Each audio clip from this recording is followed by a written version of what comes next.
I cook like most nights of the week before Sarah gets home. She really likes spaghetti, and I do a mean little spaghetti from scratch, all, the crushed tomatoes, just the whole 9 yards. It's a really quick thing, really, once you've prepped all your veggies. The hardest part is making the noodles.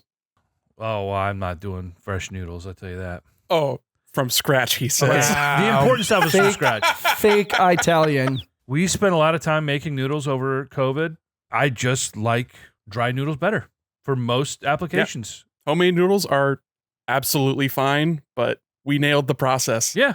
we don't have to go back. No. There are some dishes where I would much prefer a fresh pasta, but it's like spaghetti is not one of them. Give me a good, high-quality, starchy AF imported from Italy. But anyway, I've started making the spaghetti in like the morning now. And then I let it cool, and then I put it in the fridge because leftover spaghetti is always better. And I don't know when I figured this out. I don't have to wait until 4:45 and start cooking and rush to do it. I'm like, I'm just going to make it at 10 a.m., have myself a tasty little breakfast, and then put it in the fridge. And then she's going to have better leftovers out of the microwave. I'm telling you, spaghetti is better out of the microwave the next day. It just is. Wait, okay. Spaghetti for breakfast? Hold that thought for just a moment. Yeah, you're eating the spaghetti for breakfast as well? If I make it at 10 a.m., yeah, I'm for sure going to eat it. And this morning it was two kinds of peppers.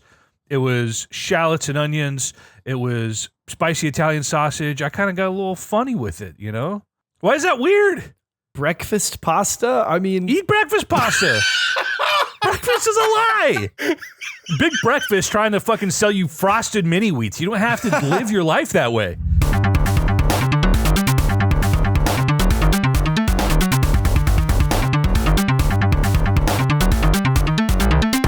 They're great.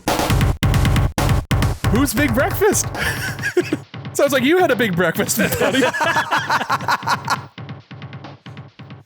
Very good, very good, very good.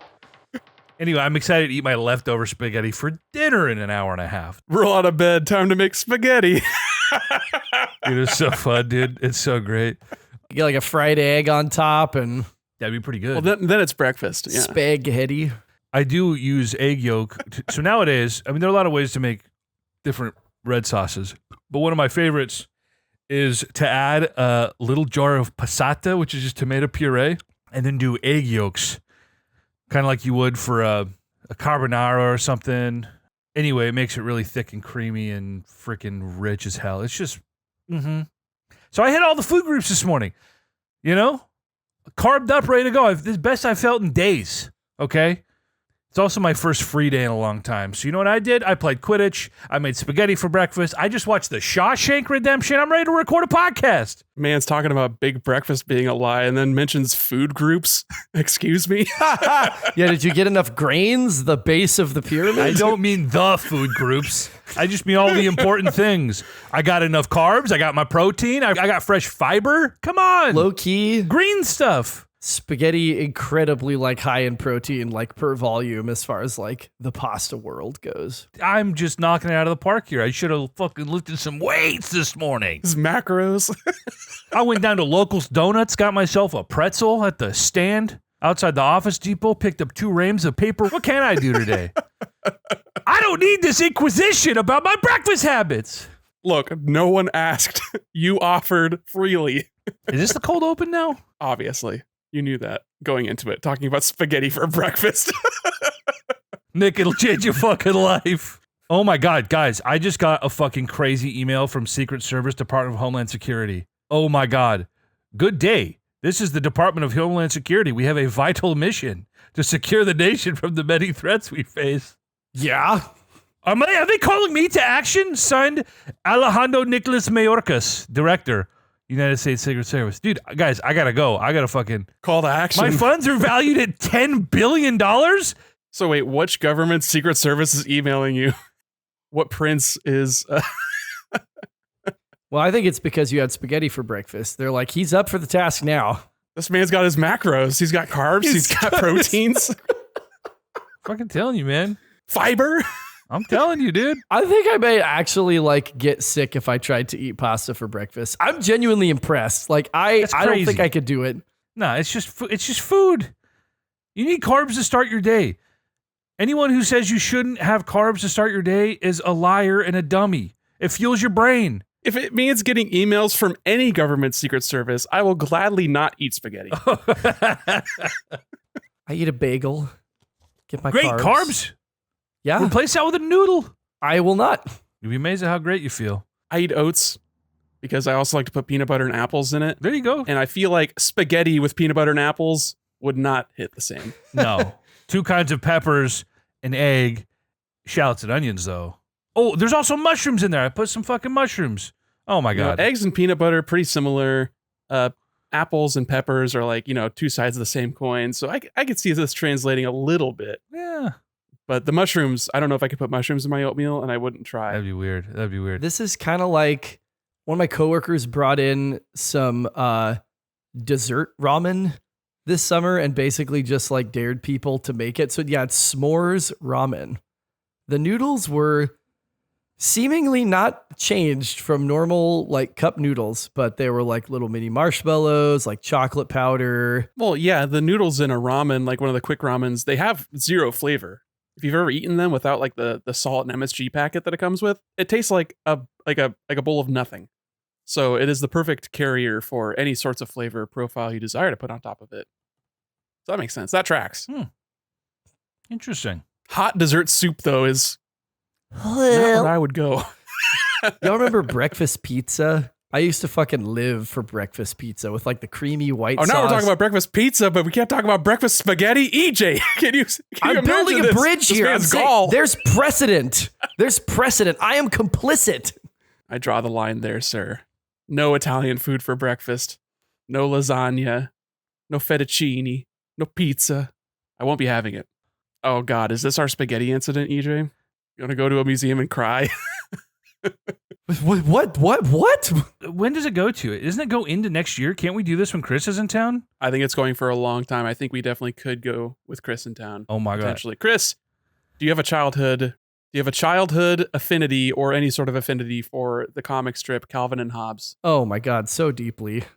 So there is a live, like in-person showing of a bunch of original strips of Bill Watterson's, and it's going to be held at which museum in Eugene? Like just at the college, The like, Jordan university, or Schnitzer? Does that sound right? The Jordan. yeah, it's one of the Schnitzers. Yeah, Jordan sounds right. Yeah, it's like some gallery from like It's Ireland. on loan from Ireland Yeah. or Scotland for some reason. Like I don't know why. I don't think Bill Watterson has like that deep of connection with like the Celtics, but maybe he does.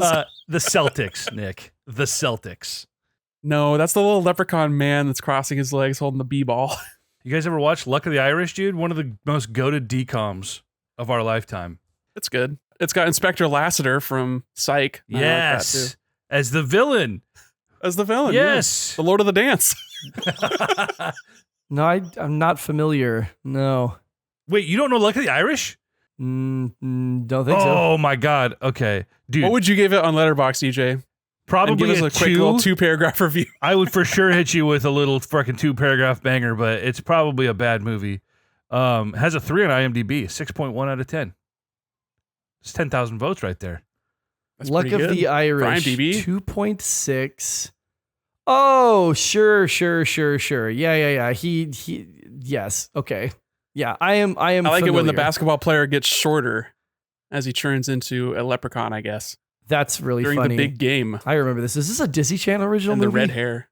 Oh, yeah. Yeah, dude. Okay. Yeah, it's all coming back. It's all coming back to me.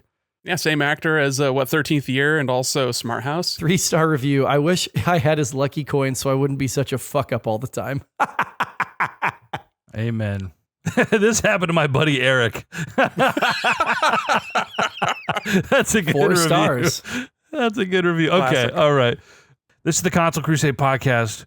Who the fuck knows what we're talking about? We're going to figure it out on the way. This is a journey, and we're on it with all of you. I'm EJ Olsen. I'm with Nick Durham, as always. Hands firmly clasped as we gallop towards the end of the rainbow to get our pot of gold. And Chris Gillyforter. Life is a highway, and I'm gonna ride it all night long. That went to an unexpected place. I kind of like that. I knew where I was going immediately. Are you drinking out of your commemorative Dune cup? Is that the worm piss? Are you about to have a fucking transcendent LSD experience?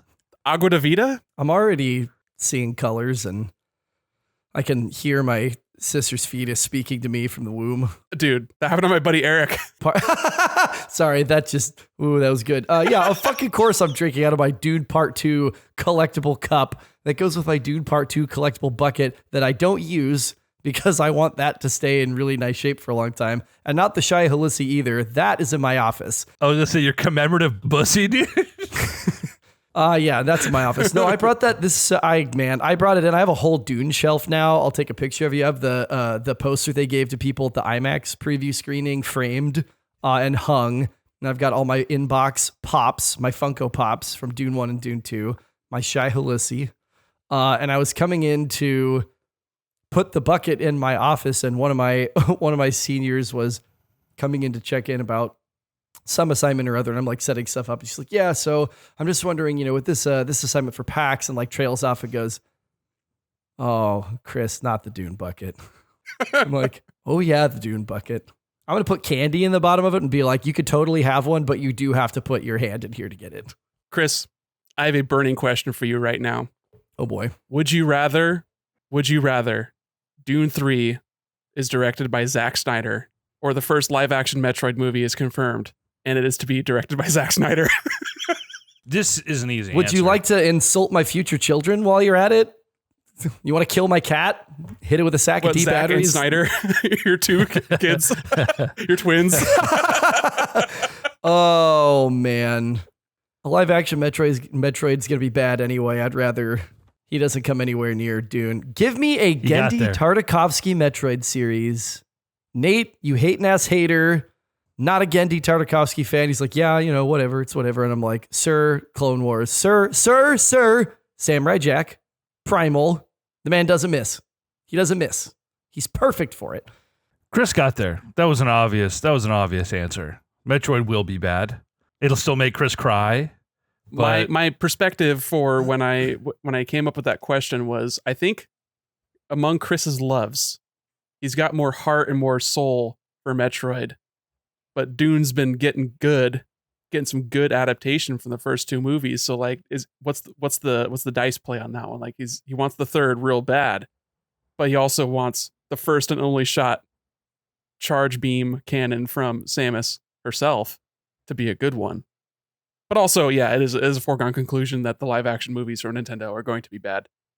But it was also a foregone conclusion that the animated movies from Nintendo were going to be bad. But Super Mario Bros. Was a perfectly cromulent film that we watched and enjoyed and thought very little of afterwards. But we had a good time with the boys, It was a blast. which is what you want from a video game movie, IMHO. is this where I insert the AI clip of Chris saying he's going to phase on beam his fucking face Dude. off?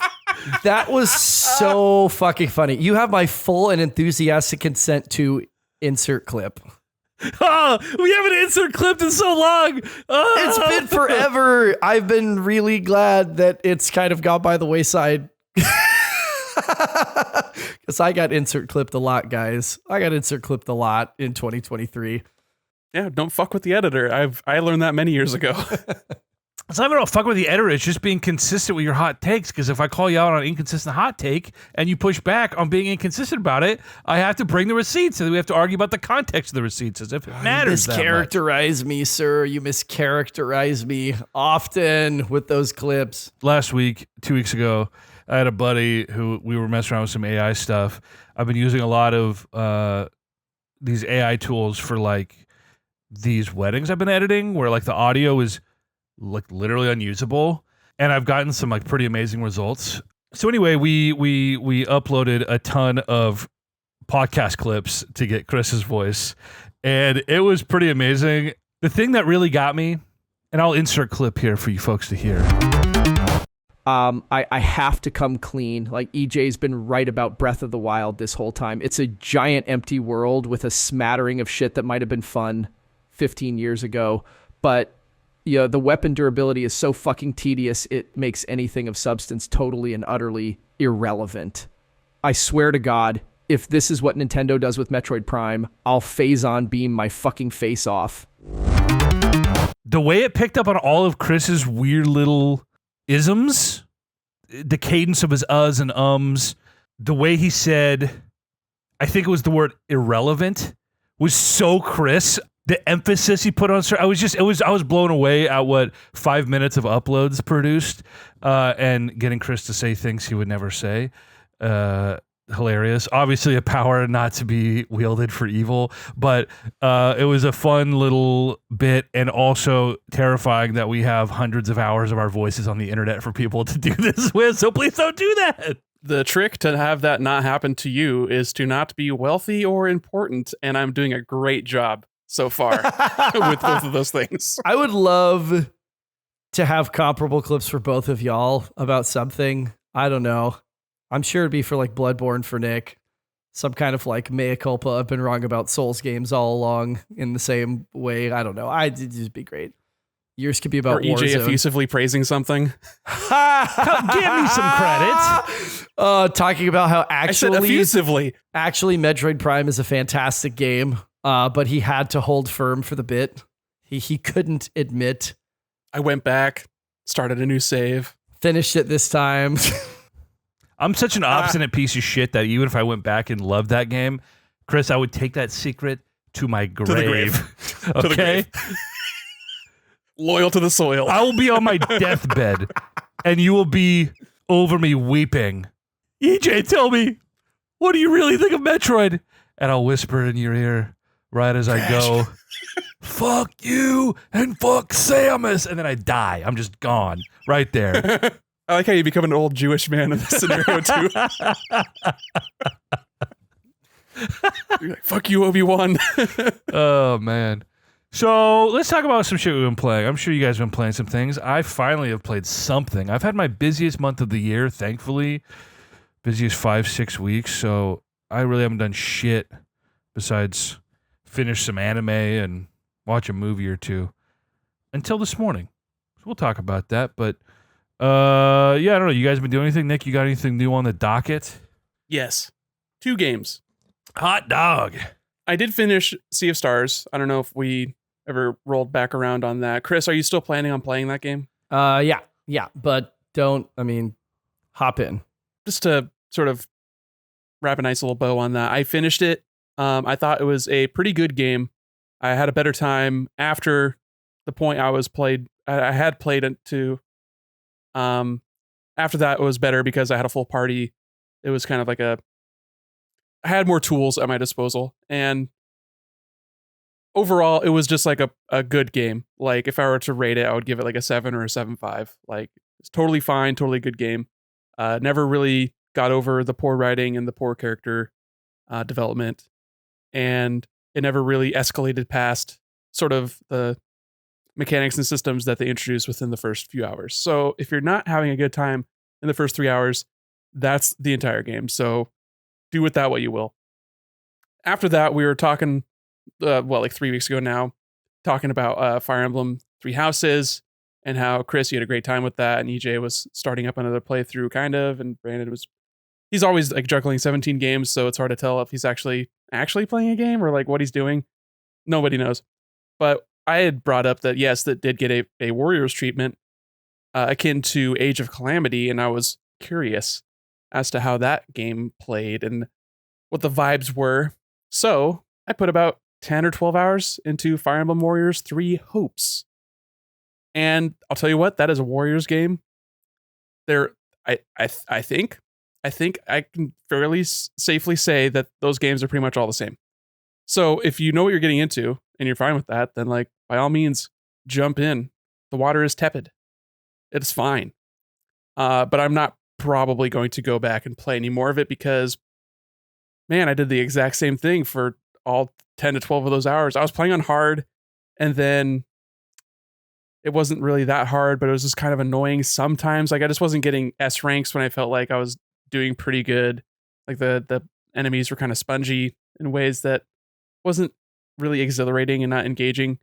And I didn't really have a really good path to like min-max my damage output, where it felt like, oh, if I have my cycles that I'm going through, you get your rotations, which is just mashing YYX in a different pattern, I guess. And there's not really a lot of emphasis on placement of your character, and like you can do a dodge and a perfect dodge and like a perfect shield, but it's so chaotic. Like so many things are happening. There's so many little mob enemies that are attacking you at all times.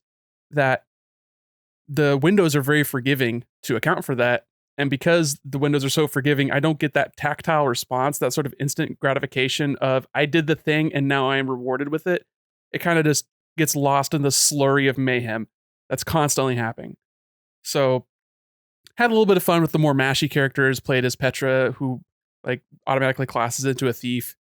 And the thief skills are just like very, very, very Y X at the final end. So there's like a 10 attack combo string and you're moving around a lot, and that's really satisfying.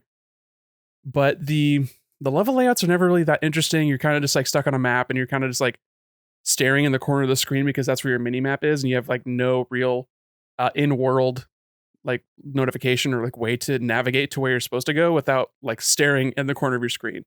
So that's irritating. I've never been a big fan of that in any video game. So stuff like Breath of the Wild, Tears of the Kingdom, I turned on hero mode as soon as I could, or whatever the mode was called that turned off the HUD, because I like to be engaged with my surroundings. I like to be looking at the game that I'm playing, not staring at a top-down representation of it. So I don't know. All that to say, I put in 10 hours, 12 hours, and it was cool. The music isn't as good as Three Houses. The character writing is on par, a little bit below. Performances, it's all the same actors, so that's cool. Like, you're gonna hear Edelgard and Hubert shoot the shit again. That's fun. That's nice. It's like a weird EJ, I think I was talking to you a little bit about this, where it's like a self-insert sort of what if scenario.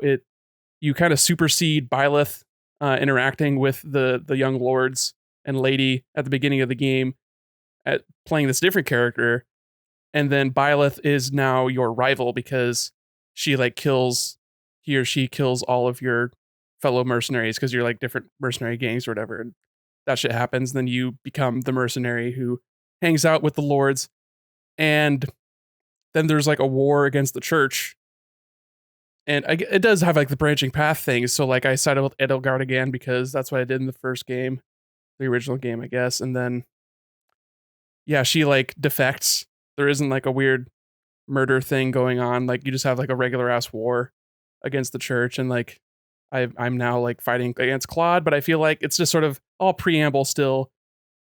I got to like chapter 5, I want to say, and like the mission structure is uninteresting, so you're just like playing levels, and I don't know, the story obviously, like, I'm used to that from Age of Calamity, where that was a big what if scenario. You got like time travel and bullshit going on, which is really cool because that game is all about you were doing this thing 100 years ago, and now here you are, and you have to reckon with those things that happened 100 years ago. It's about Link regaining his memories. You get all this like trickle feed of story and these characters that are gone, but like you still have a connection with, and that like getting the fan service of that in Hyrule Warriors was really satisfying and interesting.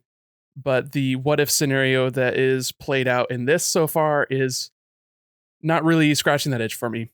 So kind of fallen off, not a bounce off, not a hard bounce, but just kind of withered away as I turned my gaze towards another game.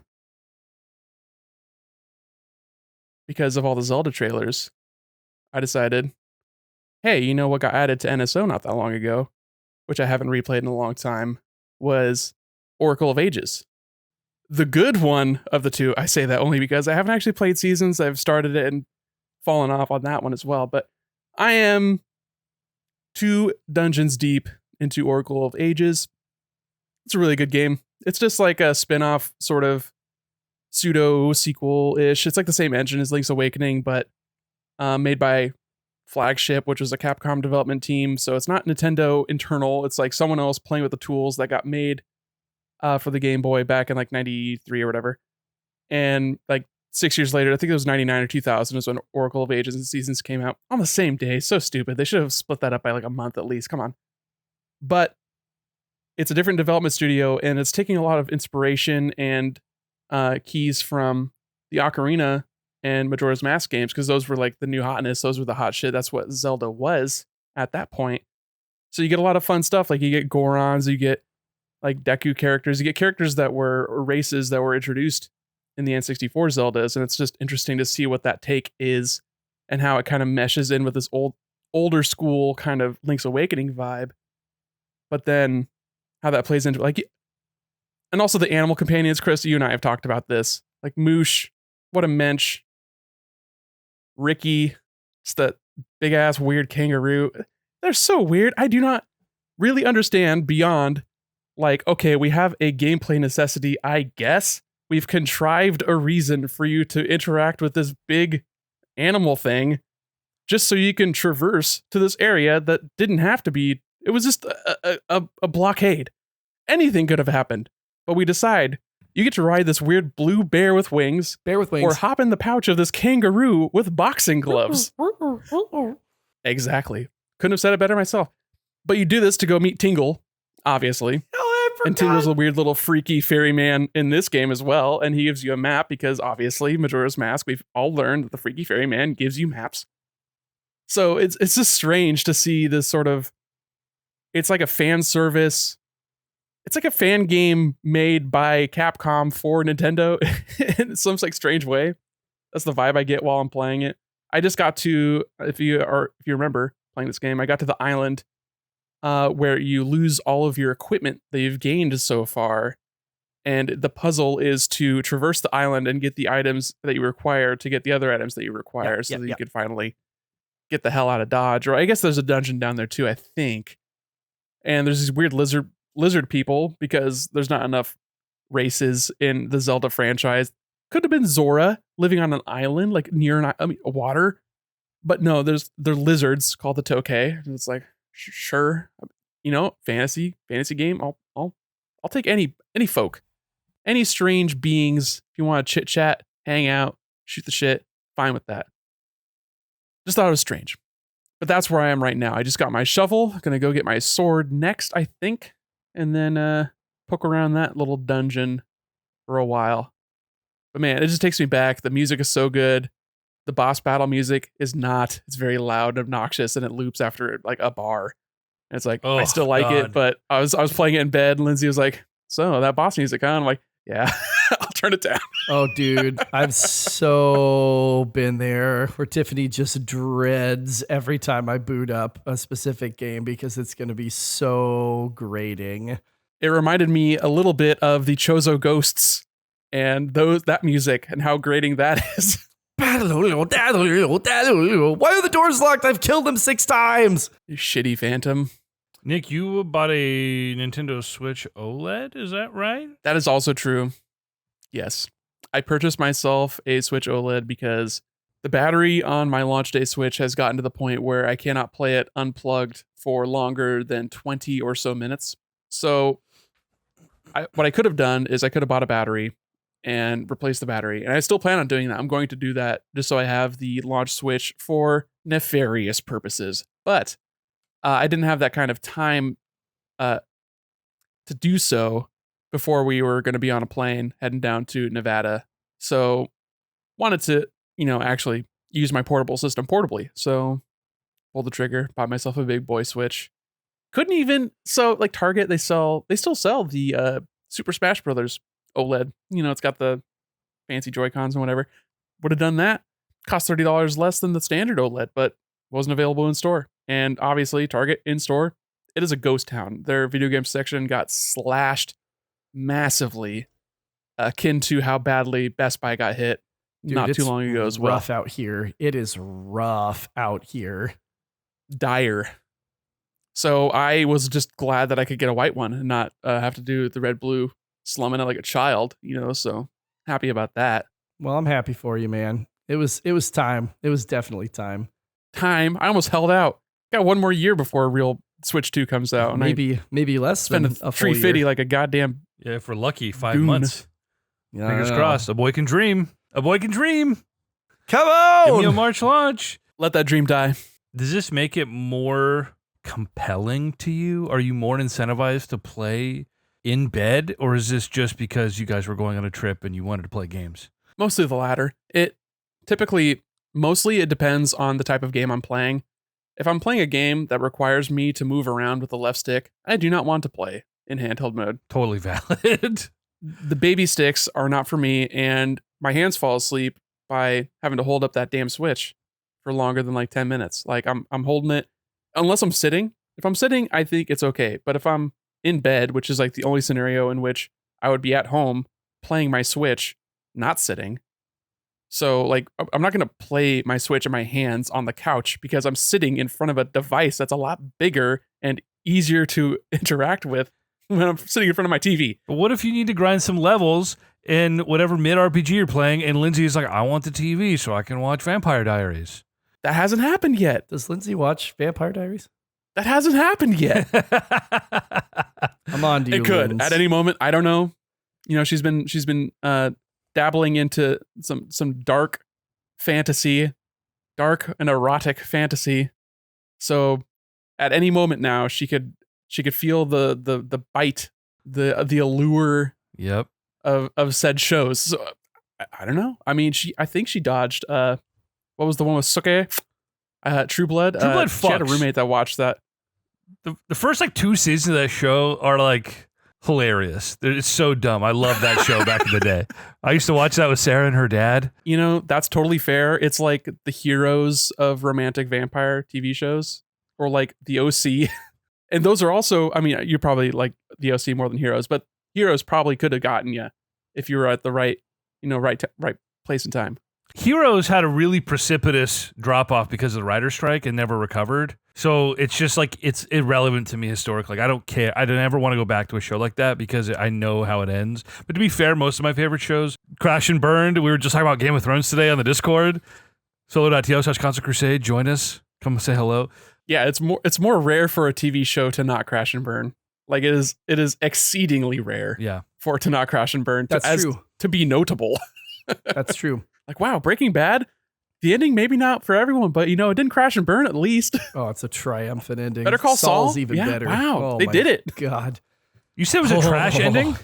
No, I said it was a something positive. It's some homonym for trash. No, I didn't say trash. Spectacular, maybe. So what do you got? You got the TJ's brand. I got Waterloo. We went to Sam's Club this week. Got stocked up. Lemon lime. It's got to be the worst, right? It's what I was handed. I do like citrus, so I'm excited for it. You've got me wanting to play Oracle of Seasons, but I'm not going to because I know that doing Echoes of Wisdom after that is going to be too much Zelda in a row for me. I respect that you can just like true combo that together. Well, it won't be a true combo. It's not going to take me 3 weeks to finish Oracle of Ages, son. Like, I'll have plenty of time to I don't know. rinse the mouth out and break my palate into 4 pieces and collect them to get myself a heart. Like, I don't know what I'm going to play next, but I could play easily like 2 things after this game and be totally ready for Echoes. That's Old Republic?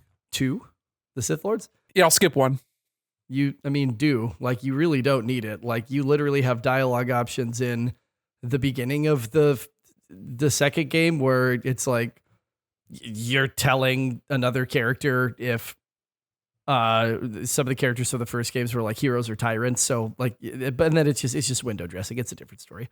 I was just thinking about this today because I'm getting ready to on Friday evening fly up to surprise my dad. Josh, Joey, and I are all converging on Dad and Sandra's place in Granite Falls to surprise him for his 65th birthday.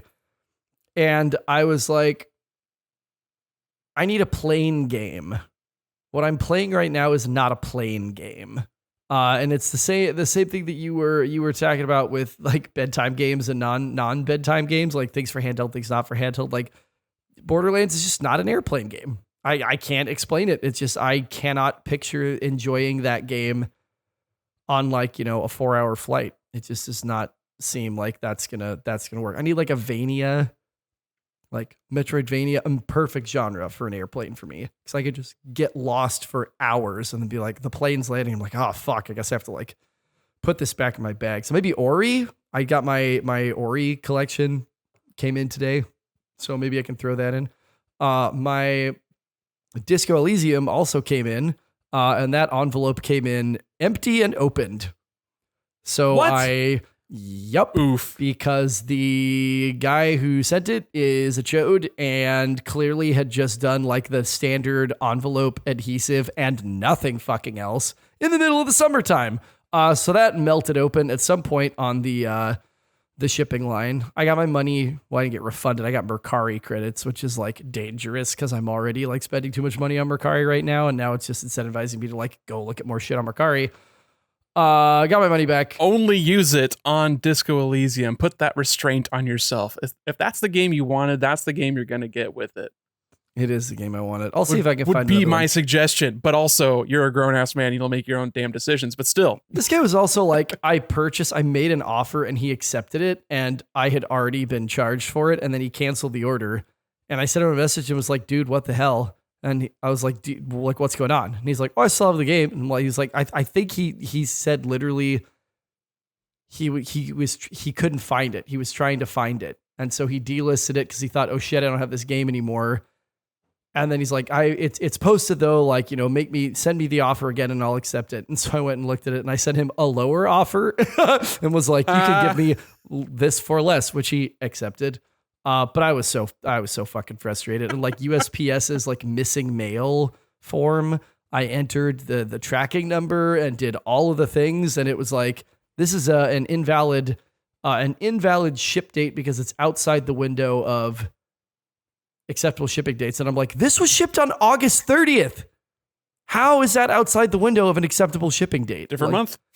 I don't know. Chris, to be quite frank, it sounds like this guy tried to just scam you real quick. I don't think it was lost in the mail. I don't think he ever sent you a game. That is entirely possible. Based on that interaction you had with him. That sounds very fishy.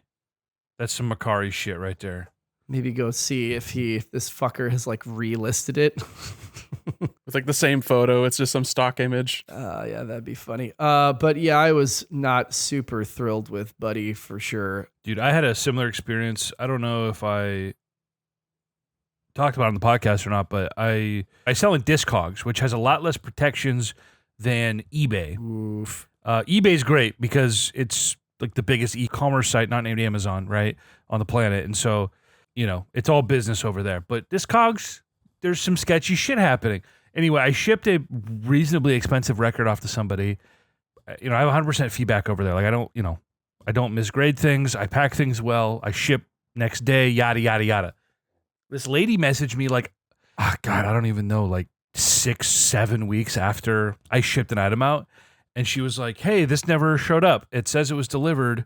Did you pay to have a signature or whatever? And I was like, I can't remember if I did. I don't remember. I did all the details of like, she had asked me in the notes, but didn't pay for a signature. So I don't remember if I'd done it or not. I can't remember the details of it. But basically I was like, dude, it says it was delivered via USPS. Like, I'm not going to refund you. I'm not going to refund you $100+ for something that says it was delivered, And she wasn't like it could have been anything. And I'm like, I don't know if this person's trying to scam me.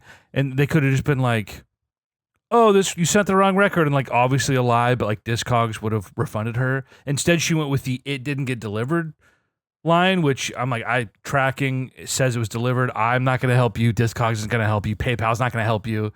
Like, you just have to file it with USPS. And it's fucking useless. This was in April. I still get monthly updates from USPS being like, we didn't find your mail. I'm like, yeah, no fucking shit. Yeah. It was delivered. Holy shit. Yeah.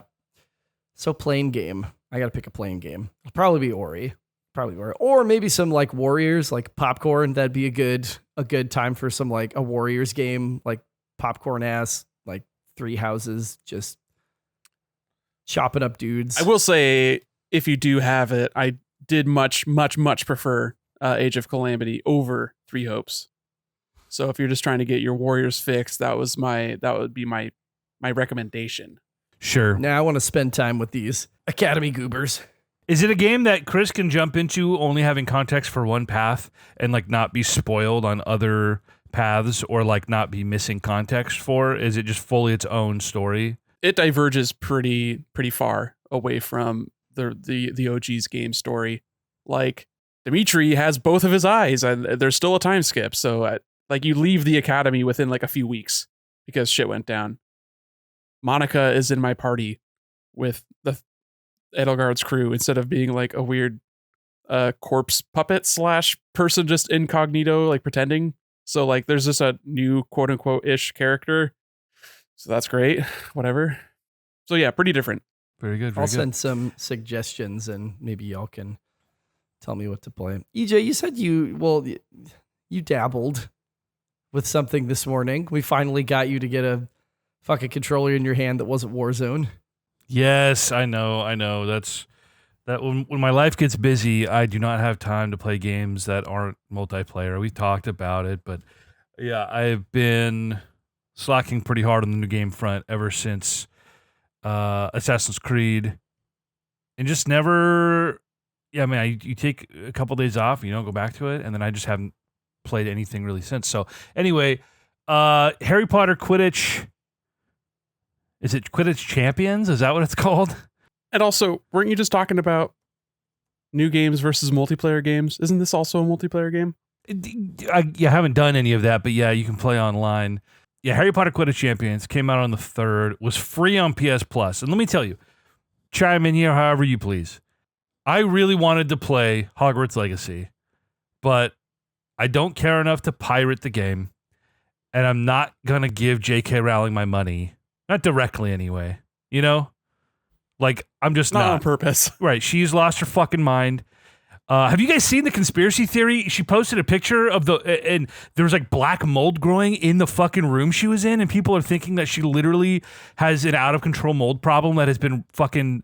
It's akin to like severe lead poisoning, basically. So like she's literally losing her mind, and that explains everything in the last decade. Anyway, I love, just as a quick aside, that the Harry Potter fandom is so desperate to feel something in their adult lives that they will cook up a conspiracy theory that she's choking on black mold and that's making her brain get scrabble, and not that she's just a piece of shit bigot. That's some serious cope. there has to be an explanation. There doesn't. There could just really be that way. doesn't. Well, otherwise, we would be able to solve bigotry. Oh, it's black mold. That's why. Why would Hitler do this? Yeah, It black was mold. the mold. Asbestos, lead-based paint. There's a correlation between a lot of those bigoted beliefs and low IQ and economic status, Adrenochrome. obviously, and adrenochrome, the tears of children. And for someone like her to have suddenly heel turned to this degree, like you wonder, like what if David Lynch just started saying the N-word a bunch, and you're like, what the fuck? Where did this come from after 75 years? What the fuck? You would also be looking for a reason as to why this was happening all of a sudden. That's the real mystery all along. It wasn't sudden, though. That's the thing. Like, this has been a years-long evolution where it was really gentle at first and had to do with some really specific, laws in Europe about bathrooms people can use. And there are more demonstrable instances of people abusing that in the UK. And it was all kind of defensible, but very weird. And then after a certain amount of time, she just full mask off of I'm not hiding it anymore. I do not like these people. They scare me. I don't think they really exist. I think it's detrimental to women for men to transition and try to take that from us. And that's not a new belief either. She's just one of the loudest out there with it right now. So anyway, fuck her. Carry on. Yeah, it is 100% fuck J.K. Rowling. And it sucks because obviously Harry Potter being such a prominent cultural phenomenon in our childhood and something that we loved as children. And now there just has to be a fat asterisk next to it all the time. Right. It's bummer. unfortunate. It's unfortunate. So anyway, I didn't play Hogwarts Legacy because of those reasons. As much as I kind of wanted to fuck around with it, especially after it reviewed positively. Anyway, Quidditch was free on PS Plus. So I said, fuck it, I'll download it. I haven't put enough time into it to really get a gauge. I couldn't put a score to the game right now, but I have thoughts. One, it is way more complicated than I thought it would be, and it totally tracks. I've always said, why haven't we gotten a fucking good Quidditch game? Or, why wasn't there a good Quidditch minigame in Hogwarts Legacy? That was one thing people were really upset about, that it didn't exist.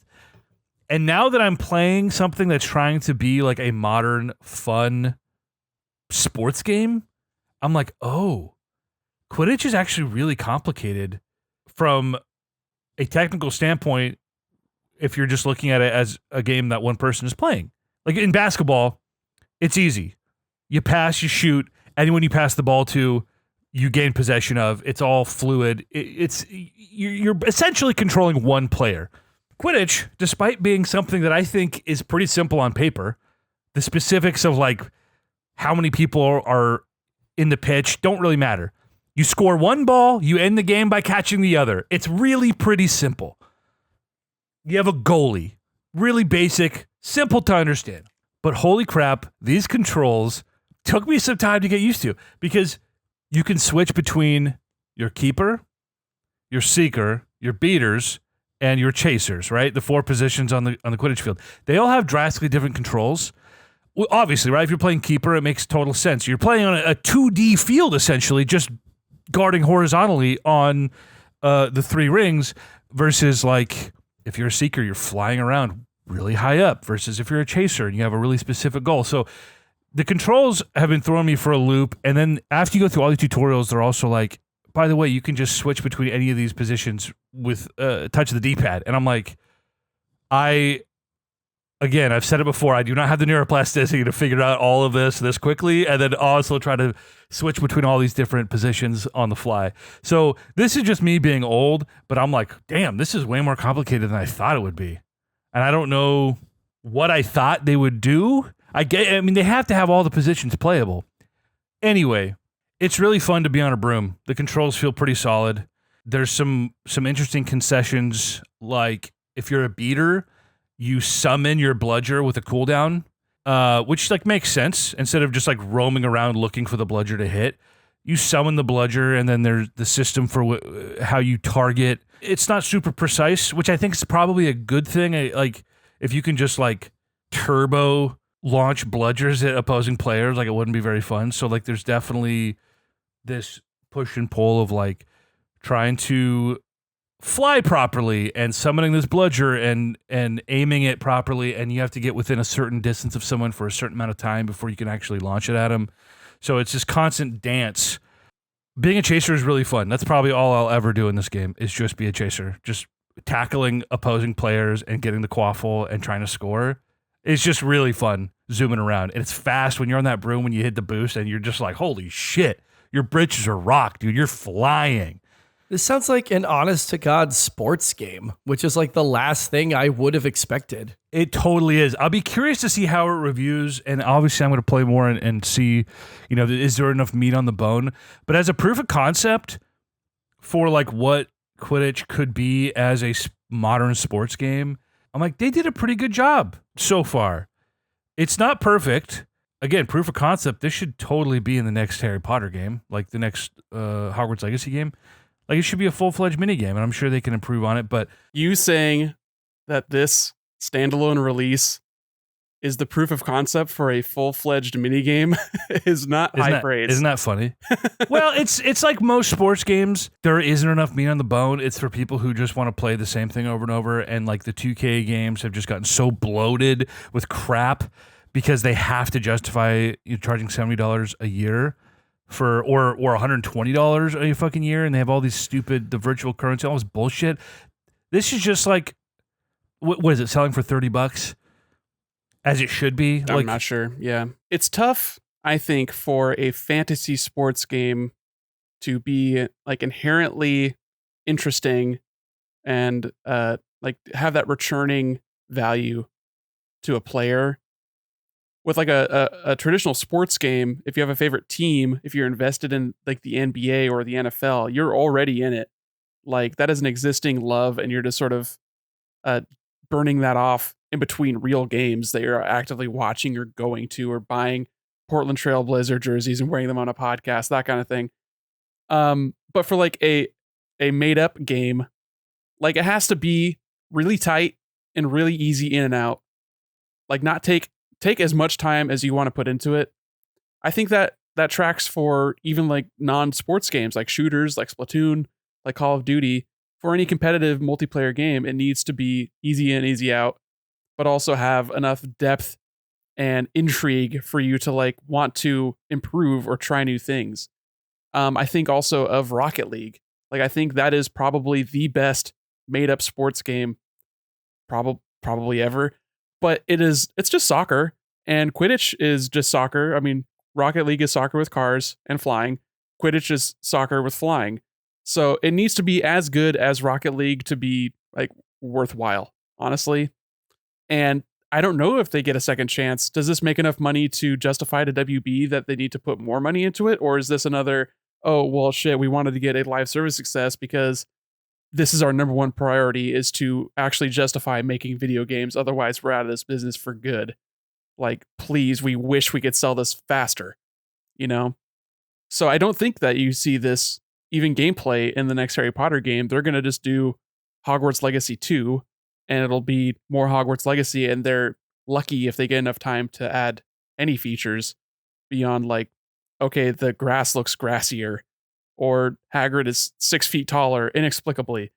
Like, I don't know what they change about that. Hagrid's in this game because he wasn't in the last game, probably because it was a long time ago, right? That game takes place in like the 1800s or something. Something like that. I don't know. Yeah, nobody knows because nobody actually played that game. I haven't played the online component yet, so I don't know if their goal for this game was to try and make it a Rocket League-esque experience where you hop in and you just play online matches.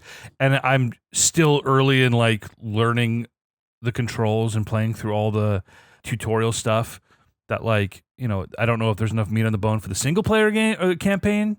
You know, I doubt it. No, there's absolutely no way on God's green earth that this is a single player focused game. Like, they have single player as a tutorial to get you into the microtransaction haven, which is the multiplayer.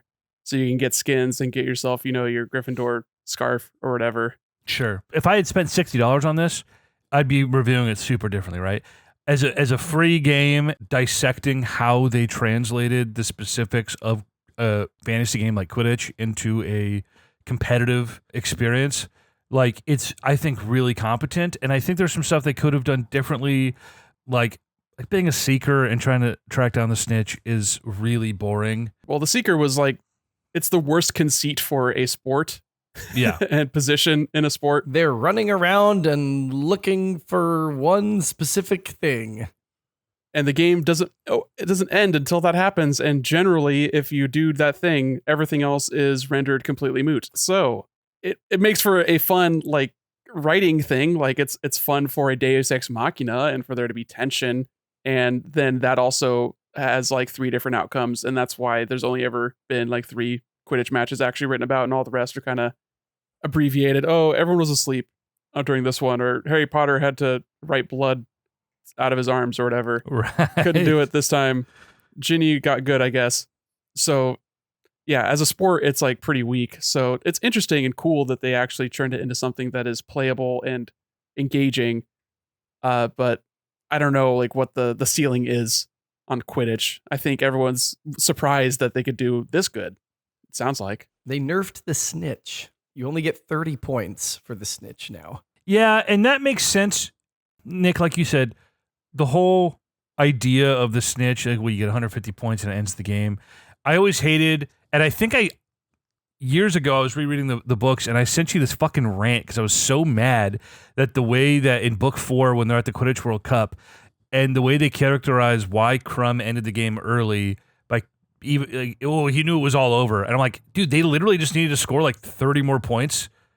I don't understand. Anyway, I don't think the concept is that silly. 150 points is a lot of points. It shouldn't be enough in practice to actually be like, well, whoever catches the snitch is probably going to win the game. That's stupid. That's just dumb, and that's J.K. Rowling being a bad writer. But as a concept, I think it's fine. It's whatever. And it being 30 points instead of 150 points makes sense because you're playing, 5-minute matches, not 2-hour matches. You know what I mean? So I think it scales, and that's fine. The act of actually being a seeker and trying to hunt down a snitch, not fun at all. Being a beater is more fun than that. You know what I mean? Don't I know it, brother? I didn't say being a gooner, dude. What the fuck, dude? Oh, you gooning right now? No! Live on air? Straight jorking it. Doc? What the fuck? Anyway, the reviews online, or the impressions online, seem to be pretty positive, but similar issues, not enough meat on the bone. That I think was probably a given from the start, given the nature of this game. But you could tell that the people developing this game, I've never heard of, Unbroken Studios, they gave a shit. They really tried to make something compelling and fun to play and reasonably deep. And I'm certainly not going to give them, like, I don't know, brownie points for doing that, but like, I appreciate that. It's like they cared. It runs really well so far on PlayStation 5. I haven't had any issues through 2 hours of putzing around. Bro, I'd hope so. I mean, yeah, but like this is the kind of game where you get Konged, bro. Like it's some no-name studio that they got a few bucks to throw something together, and then it became free on PS Plus because, I don't know if that's Sony trying to recreate Rocket League success. Oh yeah. But totally solid, totally worth putzing around if you're a Harry Potter fan. If you're a fan of Quidditch, it's worth fucking around with for a little while. That's tight. I'm glad that has been good. 2 hours of Quidditch. Nice. Hey, you've been a working man. We love that for you. Yeah, like I said, I don't know if I got cut out of the preamble today, but I had a nice, busy, lazy day today. You know, pretzels and breakfast spaghetti, and I watched a movie, and I played Quidditch, and here I am recording now, and I'm going to have a donut after this. It's just, what a fucking day. EJ, I know we were just talking not too long ago about some news stuff that none of us were really all that chatty about. Nothing really, tickled our grundle. But I have to ask, do you have feelings about the Risk of Rain 2 developers no longer existing and are now absorbed into Big Daddy Valve? Because Hapu Games is no more. They had a unannounced game that they were working on, codenamed and nothing else, that they have indefinitely shit canned. And now they're just working on whatever Valve wants to do, I guess. Similarly, this happened to Campo Santo, who were the developers from Firewalk. What's the name of that game that Steve was talking about from Fantasy Critic? And they announced a game at Game Awards 5 or 6 years ago called In the Valley of Gods, and looked cool. It was a new indie game, so expectations for that. But they decided to also move over and start working for Valve, and that game also got shit canned. So it's like Valve absorbing developers into their umbrella to work on games that might come out sometimes, or maybe not. They put out Half-Life Alyx a couple years ago, big VR hit. Everyone who played that really liked it, but also VR. 7? Yeah, a little bit ago. Maybe more? Valve owns Gearbox? No. Risk of Rain is owned by Gearbox now. Yes. Gearbox bought Risk of Rain 3 years ago. Oh, really? Yeah, they published Risk of Rain 2, then they bought the IP from them, and Hapu developed the first DLC and then stopped. So they're not attached to Risk of Rain 2 anymore, which is, good for us if we want more Risk of Rain. But also, that was Gearbox Publishing, and Gearbox Publishing no longer exists. It is Gearbox. Gearbox only develops games. They only develop Borderlands because that's the only game they've ever had any modicum of success with, really. I mean, they had success with Risk of Rain 2, but I don't know if that's the kind of numbers that they need to keep making money. Obviously, it wasn't because the publisher does not publish anymore. It's no longer a thing. Gearbox was also, they were purchased by Embracer, but then after Embracer stuff, hit the shit fan, they sold off a bunch of their shit or closed stuff. So a Gearbox, I think, bought their freedom back out from Embracer. They're one of those companies that did that thing. So there was talks of 2K or Take-Two, whichever, I don't know, would buy Gearbox because they are the publisher of Borderlands. So it makes sense to bring them in-house and let that be all under the one umbrella. But all this from the thing we care about is this indie developer that made a game that we really, really liked. In the end, that's what matters to me, at least. They had the sauce. They made Risk of Rain. They made Risk of Rain 2. They made Risk of Rain Returns. Those are all 3 fantastic games that I love.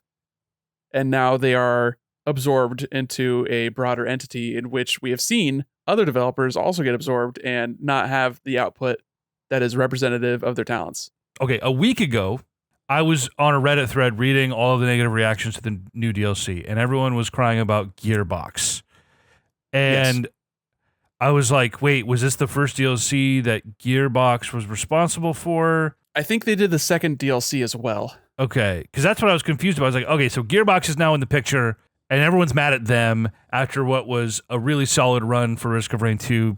The last DLC was good, and people were happy with it, right? They had 2. I think they had 2 DLCs that was something of the Void. So I yeah, the think. Void 2 of anyway, the one that I've played is good and people were happy with it. So then this new one came out, and of course I was looking into this because fantasy cricket and everything, and then it was just sort of a one of those DLCs don't get reviews things, as I found out a couple years ago, and people were all mad at Gearbox, and I was like, oh okay, bummer. So Gearbox took over and they suck, and that makes sense. The last Borderlands game sucks. I don't know again how much overlap there is, or if it's just the publishing, like you said. So that was as much as I knew. So yesterday, I'm reading this article from yesterday that Valve snatched up these devs. Okay, so I didn't know this. So, okay, I'm just catching up to speed on this. I thought all the anger was at Gearbox because this was Gearbox's first DLC and they fucked it all up. Yeah, they fucked the dog. So they diddled the doodle, and it was so bad that they were like, we're laying everyone off, and then Valve was like, all right, we'll take you. No. How did this work? Okay, I'm so confused. Hapu Yes. has not been working on Risk of Rain 2 for a while. Hapu, I think, was involved with Risk of Rain Returns, pretty sure, which was their like remaster remake of the first Risk of Rain, Right. but with like added characters. But by the time Risk of Rain 2 hit 1.0, because it was in early access for a while, I think by the time it hit 1.0, they had already sold the rights to Risk of Rain to Gearbox. So Risk of Rain Returns was a game that Hapu developed for Gearbox, but it is also not their property anymore. They did that because they wanted to remake their first game, and their first game had terrible connectivity as far as like online play. You had to put in a friend's IP address to play with someone. Like it was that, rudimentary. It was very early goings for them. But the latest DLC and its reaction is completely unrelated to the goings of Hapu. It's just like a weird coincidence, I guess. Or I'm not sure like what the reasoning behind it was, like why they just went to Twitter and like posted, oh hey, by the way, we've got some interesting news to share. Like our two main devs and a bunch of the team we all got hired by Valve, and that's exciting, and we're all going to make a lot more money. So like good for us. But also the game that we had in development that was probably going to be a banger, bye-bye. And we're just going to be focusing on whatever Valve lets us work on, which will probably be like a roguelike. It'll be a Risk of Rain adjacent game, I would assume. Like that's their pedigree. That is their chops has been proven in that realm. And that is clearly a breadwinner as far as making products that people want to purchase and continue to play, because Risk of Rain 2 is still really big on Steam, way bigger than I would have assumed. I think the last time I looked at the Steam numbers, I was just like, wow, a lot of people like this game. It is not just me and my weird friends. It looks like Hapu did do Survivors of the Void, which came out 2 years ago. 2022, yeah. Okay, and that's when But then there was Seekers of the Void, which is the new one. Seekers of the Storm is the new one. Seekers of the Storm. Yeah. And then there was one last year too, wasn't there? No, there's just the two for Risk of Rain 2. Okay, so after Survivors of the Void, which is the one that we've played, and like they moved on to Risk of Rain Returns, which tracks, and then Gearbox took over for the new DLC. That's what people aren't happy about. Okay, I was trying to get that timeline figured out. Sorry, folks, because I was like, what?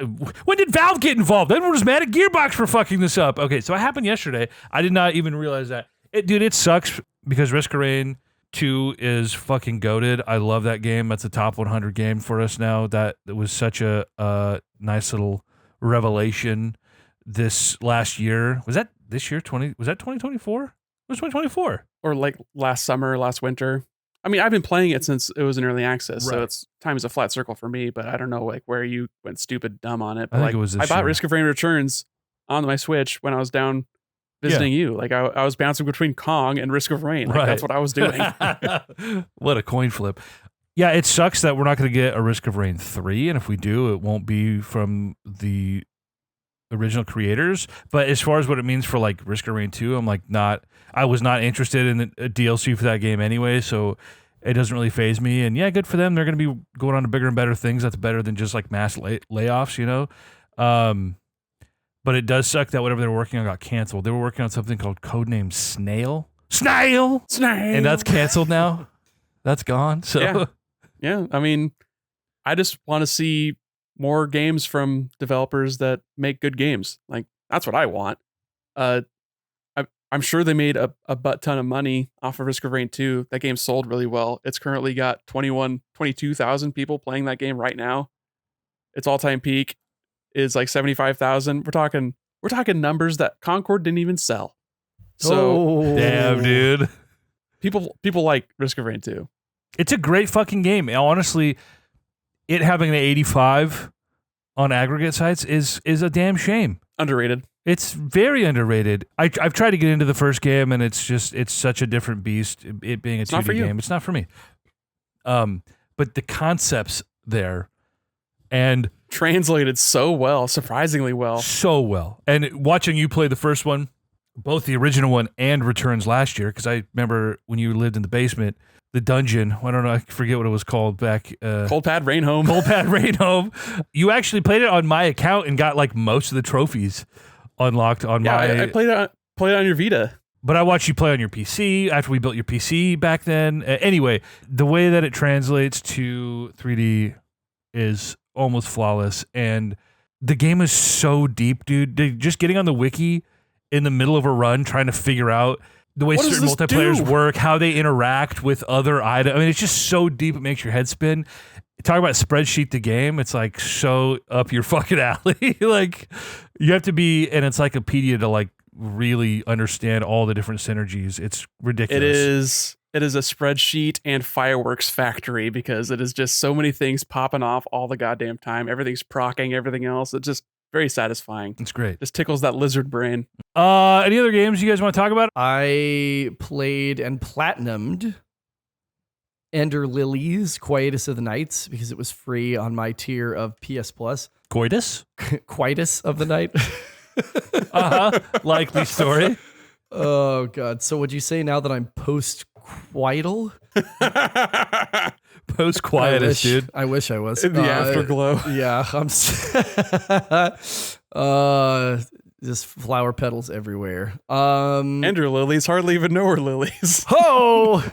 This is an extremely solid Metroidvania. And for truly felt like it deserved both halves of that genre title in a way that sometimes it would be more accurate to call something a Metroid-like or a Castlevania-like. This is a true Metroidvania in terms of getting thing to reach place that you have previously noted you cannot reach, and also backtrack. So much backtracking. Oh, God. The backtracking in this game is so goddamn delicious. I love, and EJ's going to like retch, I love thinking I now have what I need to get somewhere and going back to that room and I going, hate thinking! And going, I still can't get there. What the fuck? Like how it's just part of something else that you now know that you need to get something else to. Right, Oh, yeah. exactly. Like I got the I can break that wall. Oh, there's a big ledge above that wall I just broke. Damn it. Yep, exactly. Or oh my God, I bet if I like, use this, if I like wall grip here and then air dash over there and then drop down, dash under, and then jump, grab the opposite side of the wall. Oh, I can get to the ledge. Fuck, there's a locked door over there. Just that kind of thing. I love that. I love that so much. And meanwhile, the combat system is extremely Castlevania coded, at least for like, what's one of the DS that everyone's played? Like Aria of Sorrow, Dawn of Sorrow, like Dawn of Sorrow's on DS, Aria's on Advance. So there's Order of Ecclesia, Portrait of Ruin, and Dawn of Sorrow. Dawn of Sorrow, I think, DS. is the one I played. You're equipping spirits to use different kinds of abilities, and they give you 2 different loadouts that you can just like flip between with a button press, which is fucking tight. So 3 different ones you can load up. I remapped the shit out of these controls, which thank fucking God, they're just like do whatever you want, so that I could find something that made sense for me. Like my dodge and my block have to be on circle if I'm playing on PlayStation. Otherwise, it do not compute with my brain. And I wanted to get prayer, your ability to heal, which you have a limited number of those. I wanted that on a face button as well, so that my shoulder buttons could be like my auxiliary abilities, flipping between my 2 loadouts and also interacting with things. Like it just made sense to me to set my controller that way, and I really appreciated they let me do that. Some real trying to be Soulsy shit with the world building for sure, like Kingdom in Ruin, and everybody's like falling apart and losing their minds and becoming these grotesque creatures. So, whatever. It was a nice little yarn narratively. But goddamn. Some sad anime bullshit. I remember that being my my expression towards you of what the story content was back when I was playing it last year. Absolutely some sad anime bullshit. Oh yeah, huh? That's the what? Yes. That's the one you were talking about. That just like linked those two memories together. Oh my god. Yeah. Totally. That's a great pull. It's like, oh, everybody's sad and everybody loved each other and no one could communicate it, and oh, now they're all insane and dying, and we're just trying to save the children, okay? We're just trying to save the children. Yeah, weird failed anime clones. I mean, it's like, oh yeah. Just think of any scene in Full Metal Alchemist where you hear that violin sting, and it's like trying to be that, but not quite reaching there, 100%. But, a Metroidvania, I'm only cursorily interested in the story anyway, unless it's like literally a Metroid game, because I'm such a sicko for that. It's just, the connective tissue, and then I see some, melancholic, melodramatic cutscene, and I'm like, damn, that guy had a bad life. That sucks. But just like all of the different gamey parts of this game, the way that combat works, like being able to customize different loadouts, like buffing the spirits to get them super yoked, the way that the different traversal things would interact with each other, and some of the puzzles, there's no way there's a couple of them specifically, there's no way I would have figured out by like trial and erroring the different spirits, that some of them give you some mobility things. Back attack. Yep. Yeah, so I know exactly the area you're talking about in the nightmare pit of bones where you have to do the back attack with the specific spirits that gives you enough boost to the right to get to the edge. That one, and then the vertical ascent in either the Ruined Keep or the Twin Spires, where you have to like climb all the way up the one on the right side and then reach all the way over to that one and then do some wall traversal and then go back over. Like, yeah, one of the spirits like launches you a little bit. One of them, will move you backwards and up slightly when it attacks. And then one of them is a vertical attack. So you have to like build a specific loadout with these spirits in order to chain your jumps and your dashes and everything, which is like really cool. I never would have figured it out. So like, thank God for YouTube. But I love how customizable the combat is for you. I definitely stuck with main character knight on my standard attack with my main loadout, and then once I got the Hamlet Chieftain, I think the guy with the slow but really fucking OP and unlimited spirit usage hammer that has a 2-hit combo, I slapped him on one of mine and I never took him off because he absolutely melts the stagger gauge on even boss enemies, which is probably why I didn't have as hard a time with Ulv as you did, is that I was just like pummeling him with the hammer attack to get him staggered. Fucking Ulv, and then loading, just absolutely unloading like charged attacks on him and dropping different spirits to wail on him. And then I had a ranged loadout with the Bog Witch or whatever the fuck that fires the semi-seeking projectiles. The Western Merchant, which is like the most fucking bonkers busted spirit in the whole game. IMO, just a little crow that spawns and just dumps projectiles, like so good. And I toggled between a couple different ones on the third one, but I think where I ended up landing was the guy, the executioner that just like instant transmissions behind the nearest enemy and chops it, like awesome. So like toggling between like close combat and range and finding like boss strats where, I'm unga bunga always. And so I'm like trying to get in tight and mix it up and deal a lot of damage initially. And then in the later phases of a boss fight, I would switch to my range loadout and like play with space and like try and play more of an avoidance game and just like dump projectiles to get the last like quarter of the health bar down. It was awesome. There's some great fucking boss fights in this game. Yeah, Ulv definitely fucking, I don't remember his name, but it's the guy who gives you the grapple beam. No, that was a pretty good fight. That one wasn't super duper hard for me, but Prince, people like, I think that was one of the walls that people find trouble, one of the harder bosses, but I don't remember him really taking me too much time. I'm trying to remember all the bosses because I feel like, was that last year or was it 2 years ago? I can't even remember when I played that game, but it was a little bit ago now. It may have been a while. Um, The guy who just spawns in endless executioners, whatever boss that was, I was like, fuck me. The first like 3-4 times I tried to fight him, I was trying to like thin the herd, but they just immediately pop new guys in.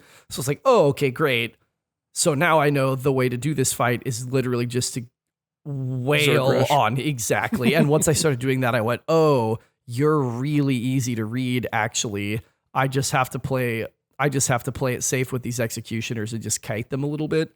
But just like dashing over really quick and just like laying a lot of big hits. Biggest thing though, honest to God, like the soundtrack in this game is like one of the best I've ever heard. And I'm still like whistling songs from this game like a week and a half on from finishing it. Like it has really stuck with me. It is evocative. It's simple.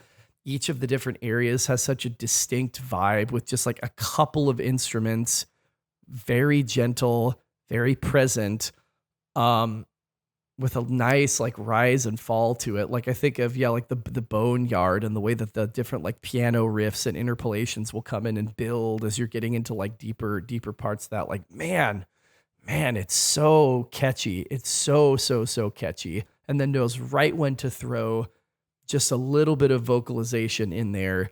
Like in one of the early areas, like a light, like humming, somebody doubling the melody that you're hearing on piano, just a really light vocals. I think it's like the Hamlet, the Cliffside Hamlet.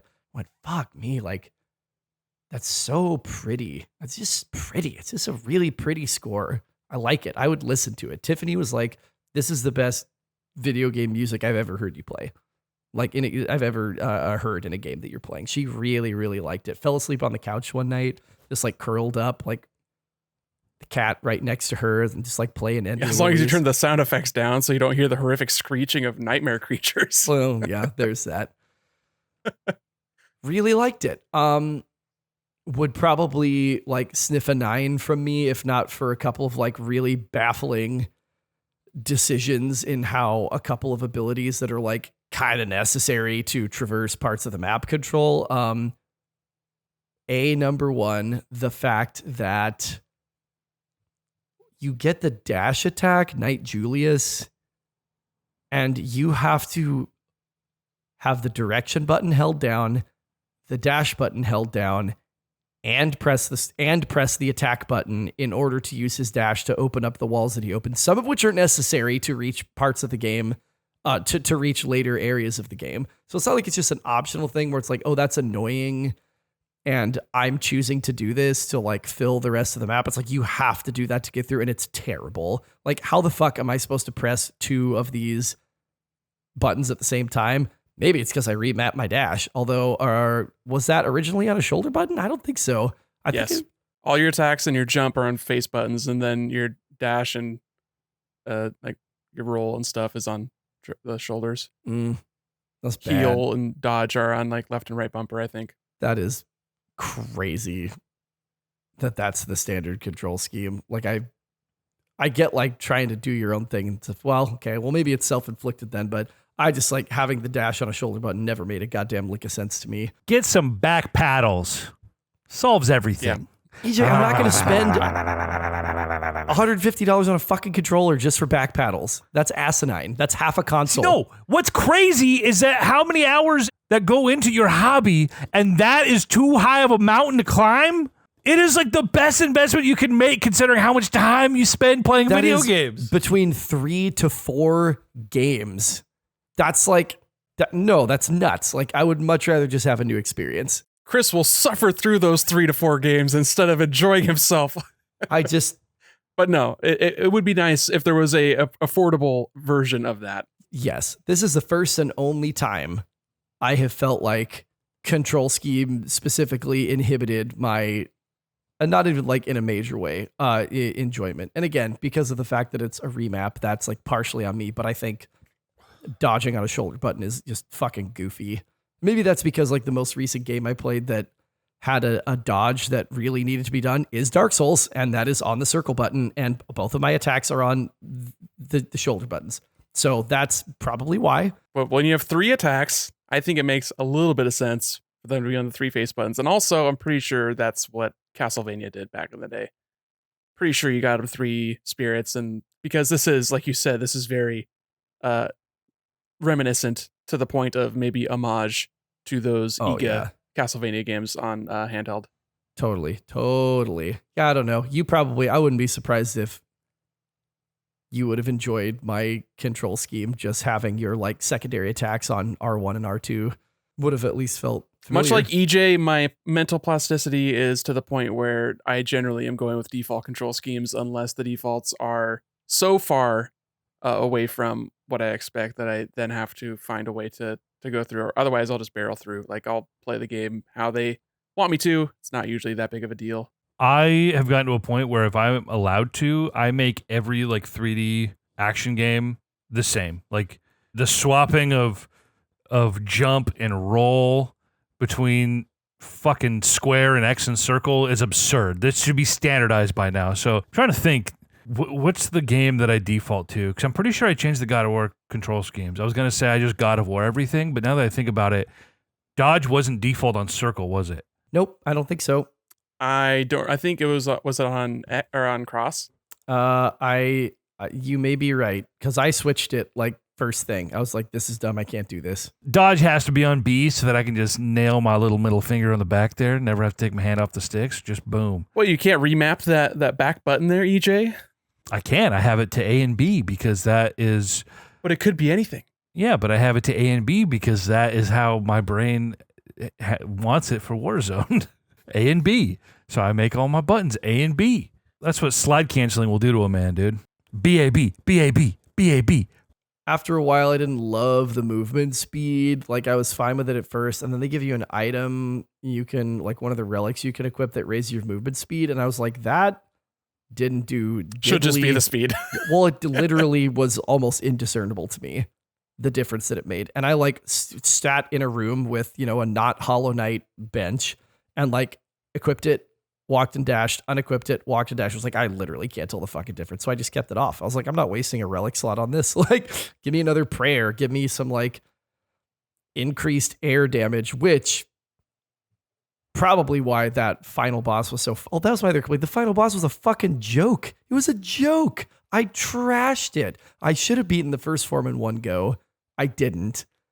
I equipped the air damage relic, shredded it on second attempt, and then when I came back for the third, the true ending, and got to its second form, absolutely bulldozed it one try. I was like, this is inexcusable. Like, if you are going to give me 3 endings, and even the second ending boss is not particularly difficult, and the third ending boss is really not meaningfully different from the second ending boss, like, why did you make me do this? Like, it can't just be about like collecting the other things. Like, I want a challenge. I want a meaningful challenge for a hidden ending boss. I am of the opinion that even hidden ending bosses, if it's the final encounter, first phase, if it has 2 phases, first phase should be tough. Second phase should be easy but explosive, impactful, climactic. But I don't want to be challenged in the final moments. I want to be triumphant and destroy.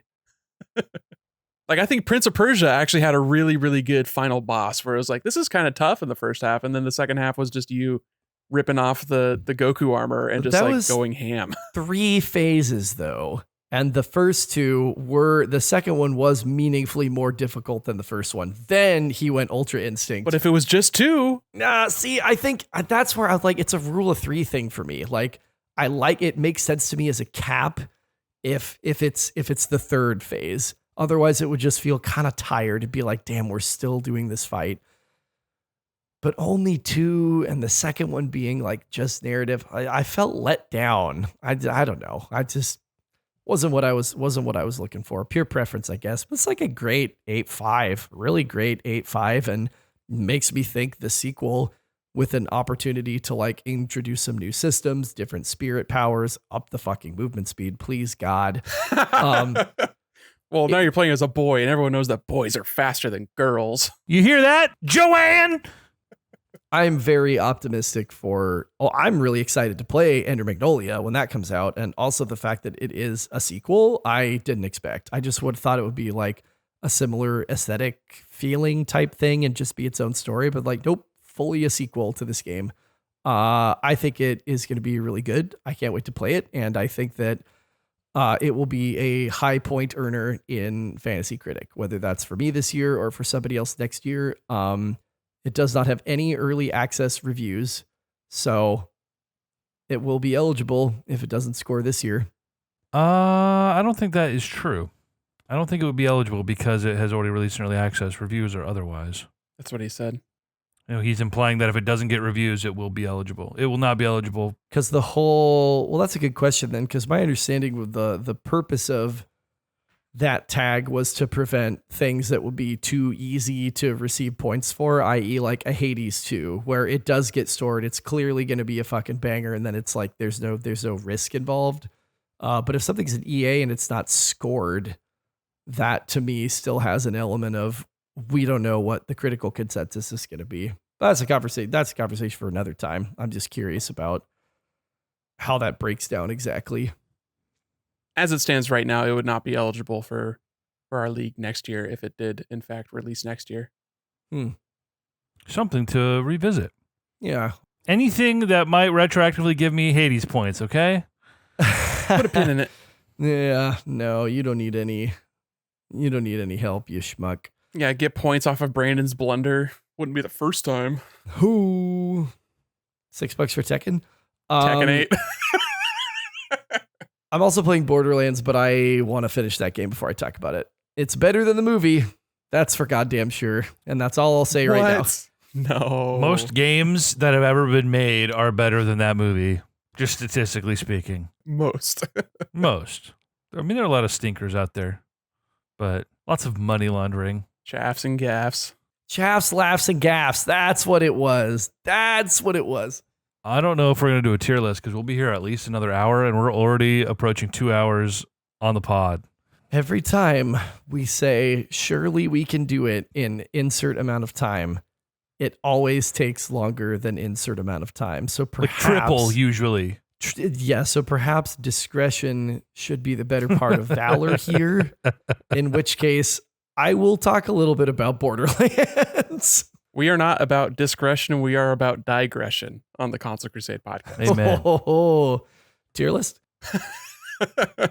Oh, what is this like? Oh, it's only You're just playing 8:30. Borderlands 1? And have you played these games before? Nope. Were you inspired just by the theatrical performance of all the talented actors and actresses involved in that hit film? I hate everything. Did you not listen to our just said. episode last week?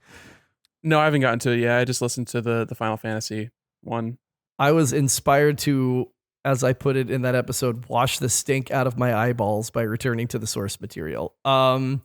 No, I'd never really played any of these. I started one like 3 times and I'm now learning really did not meaningfully get into much of that game at all. So this is truly my first time actually playing this game. I tried to co-op it with my buddy Dan one summer a decade ago. Shout out Dan Bradley, who's a big Borderlands head. But he had played the game so many times that he was like, just like rushing us from objective point to objective point. And I'm like, I want to look at things and explore and figure out how all of these things work and just generally play way more methodically. So you're telling me that you had the extremely normal first experience of Borderlands, which is by playing it with someone who has played it too many times, and therefore you had a bad time with it. So I think that's like the story of everyone I know who's ever played Borderlands is like, I played it with some friends and it was really terrible, but then I played it by myself and it was really fun. And then they turned into that friend for subsequent other friends to be dragged onto the nightmare bucking bronco that is Borderlands, apparently. See, I've had the opposite experience. This is not a game you should be playing by yourself. You're getting like such a sliver of what the experience really is. It's a looter shooter you play with your friends. The story is bad and inconsequential to... Sure, I'll play Borderlands 4 day one with a full party of people when we're all figuring stuff out together. But no, I want to experience the game at my own pace. That will kill a game for me like few other things is being rushed through it by somebody else. This game is fine. It's I really enjoy the gunplay. I enjoy the sort of rock paper scissors of the different like element components of having like shock that's going to weaken shield, and fire that's going to damage unshielded enemies, and corrosive, which eats through like armored things, which I guess at this point would mostly be like vehicles and turrets is all I've really seen. And then explosions, which is, just incredibly amusing. And that gives me something meaningful to think about when I'm toggling through like new weapons that I picked up. Like, oh, I really want to have a weapon with shock so that I can like get through shields really quickly. But I just got this new shotgun that's way better than the shotgun I'm using. So like, do I have, like a repeater pistol or something I could use with a shock element, and trying to keep like your ideal loadout, keep a couple of guns on hand in the backpack in case you want to flip to like a sniper situation. Like I'm rotating through like 6 guns at any given time. Really like the sniping.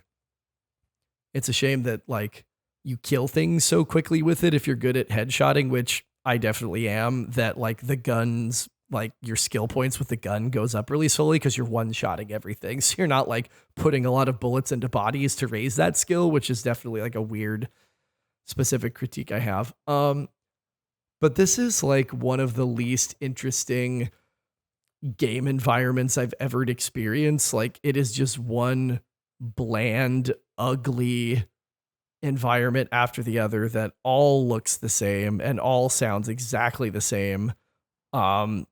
This is like, calling this a score would be, I think, insulting to video game scores, but like the sounds that come out of my television while I play it are just so uninspired and rote and go on for way too long. Like if an enemy has aggro on you, it lasts forever. And then like that burning psycho is sitting like 150 meters away from me chucking hatchets still. And so I have to listen to this like really grating battle theme go on for longer.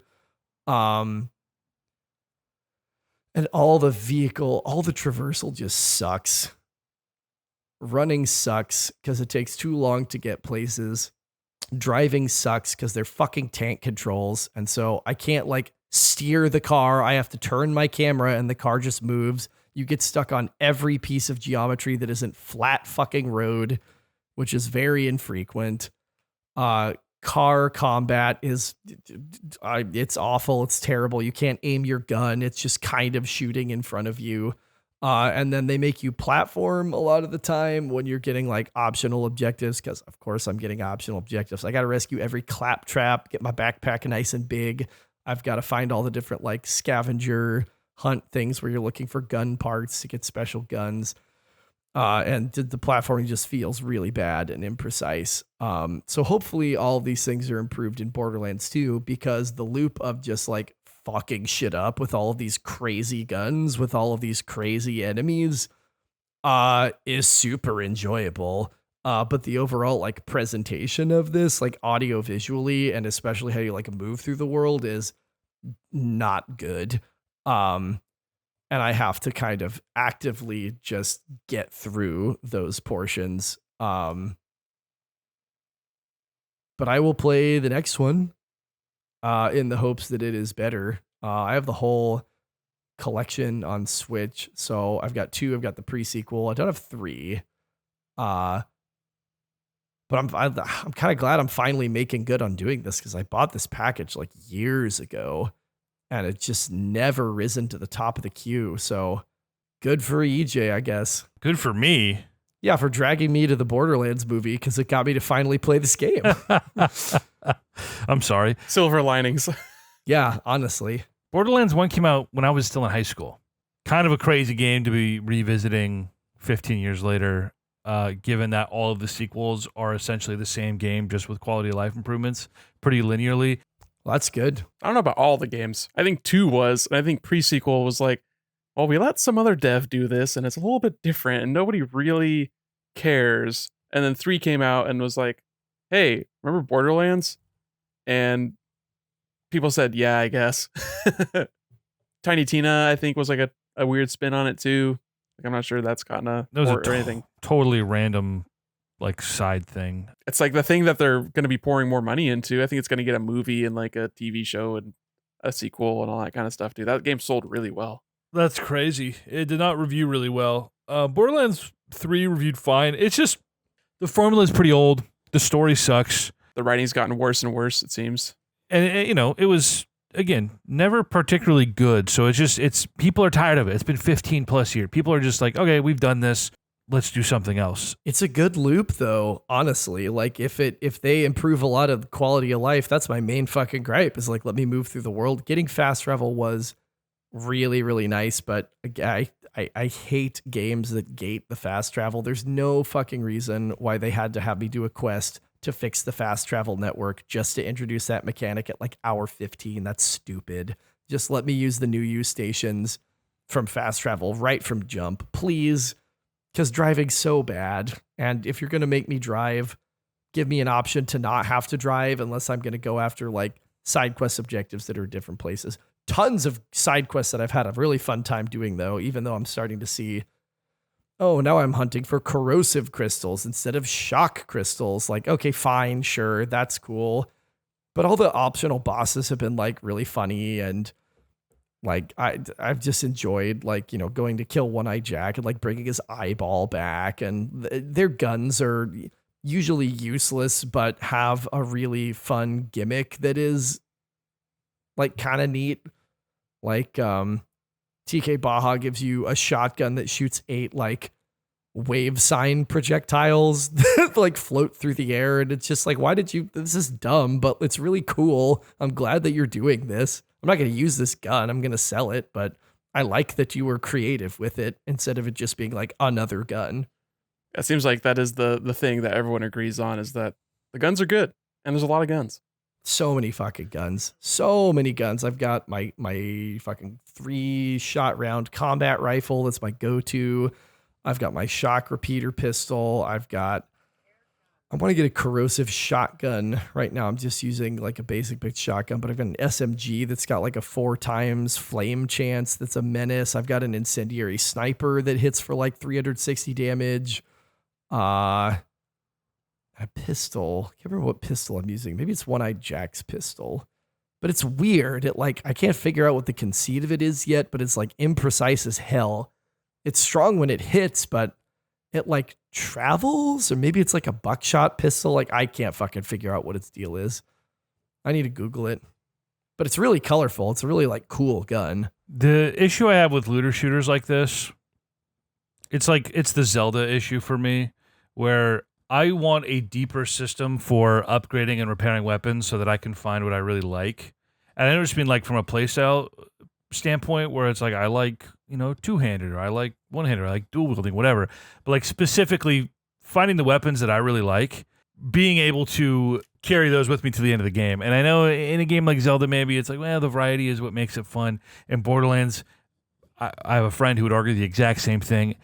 I don't know. I'd like finding my niche and sticking with it. And I think newer games did a better job of helping mitigate that if you want to stick with certain things. But the loop really is just like every encounter you have, you're going to be replacing weapons, which then leads to like pretty annoying inventory management. And then that loop just sort of, it can really wear on you, especially when you're playing these back to back to back like I was my first time. Some time to get into a good rhythm where it wasn't annoying, where I can just like take a quick look at something and immediately go, this is junk, and just quick tag by double clicking the trigger so that when I sell, I can just batch sell.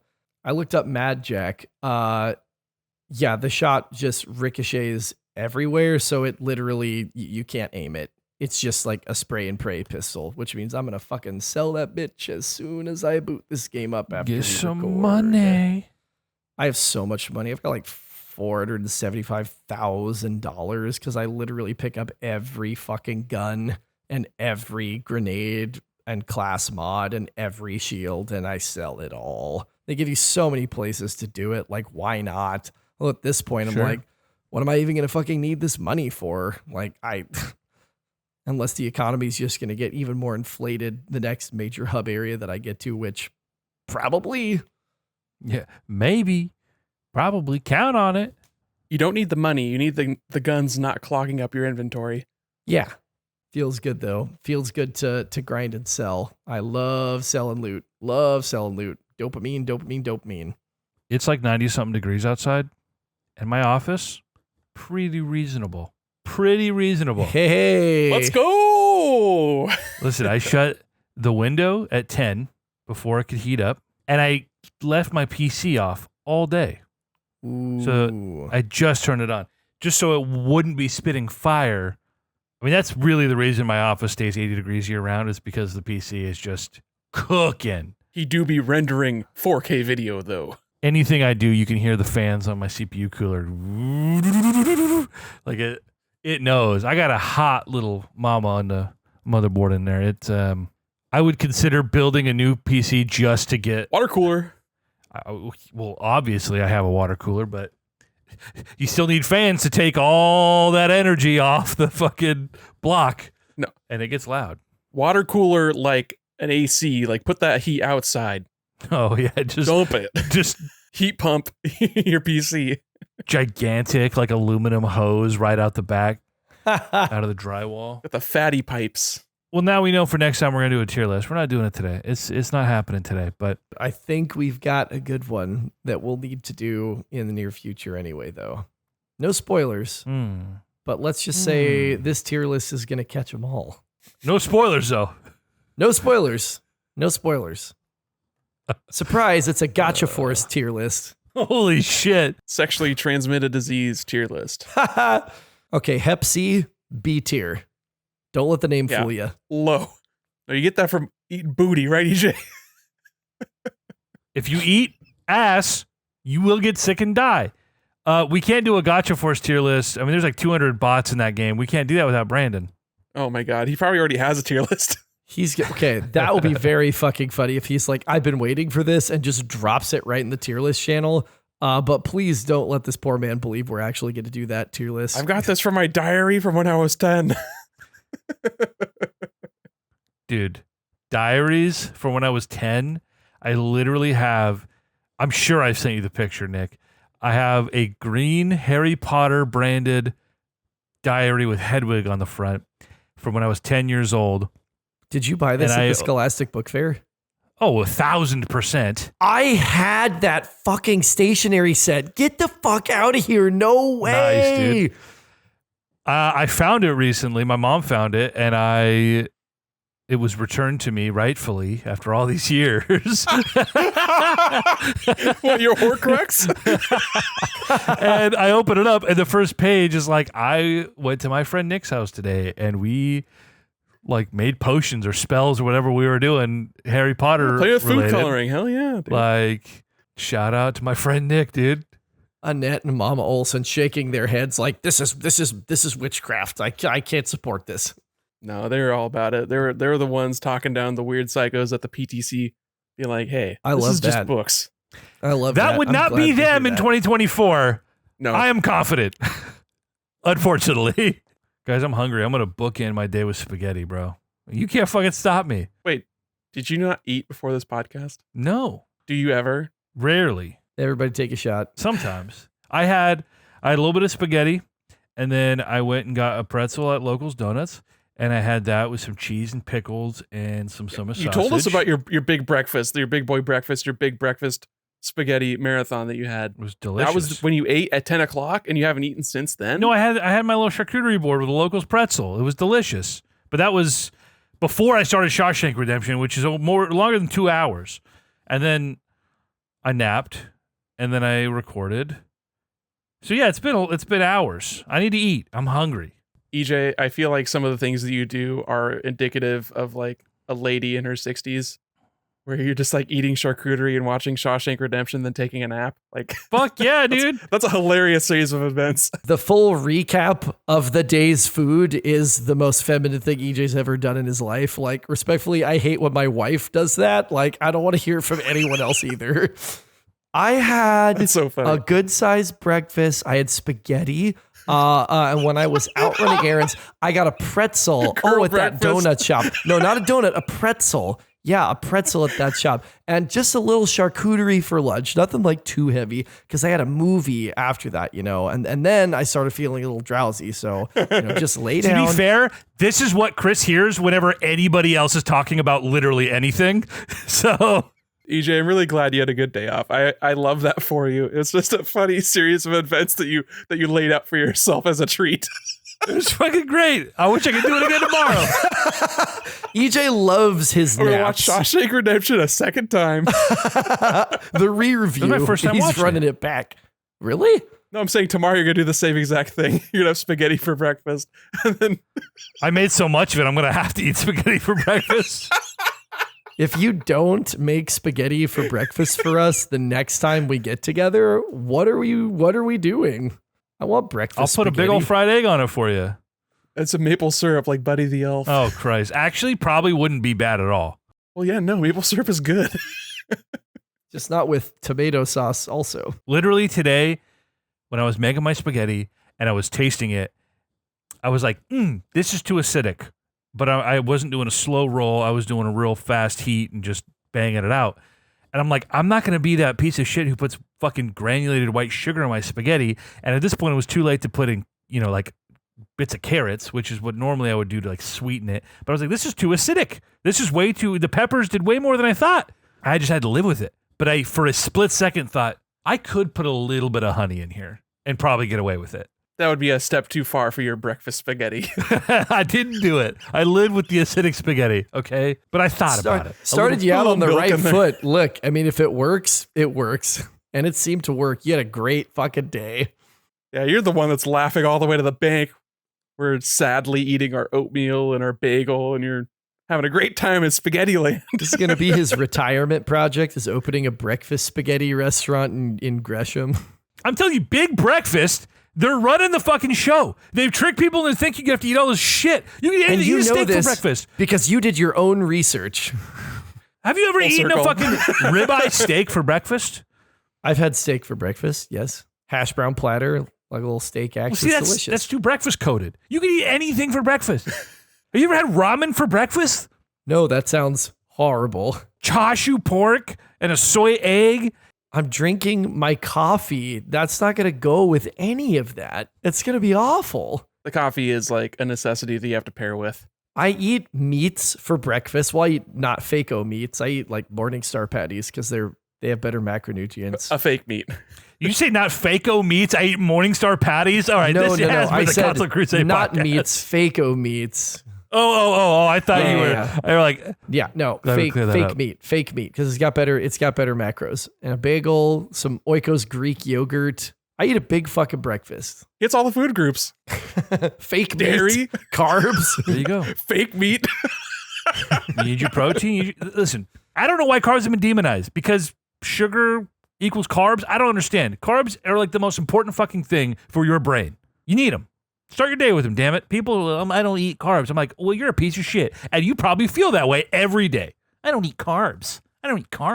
Have some self-control. Yeah, look up how the Atkins guy died. How Yeah, did right. he die? Guess what? It was because he ate only meat. Oh, what? Dude had a stroke. The fucking carnivore diet has come back around and it has been this like crazy thing that everyone's taught. The Joe Rogan neophytes have spread the good word, the gird wood. The gird wood. For real. Yeah, they're going to have a lot of GERD with all that heavy meats and fats that they're only eating with no carbs. Just lube their belly. I eat 1 pound of ground beef for every meal. I put a whole stick of butter on it. I eat Veins 7 just eggs. choked with cholesterol, like squeezing honey out of a tube. Like, You see these fucking videos of these chuds being like, you know what's really weird? I haven't farted in 6 months. My sweat smells sweet. And some doctor like fucking duets it and is like, so what that is dying and you need to see a doctor immediately. If your sweat is sweet, you need to go to a hospital. And You're type 3 diabetic. So this has been the Consular Crusade podcast. I'm leaving it all in. We're going to bookend this thing with just complete fucking chicanery. I got to count down. Buffoonery. Please.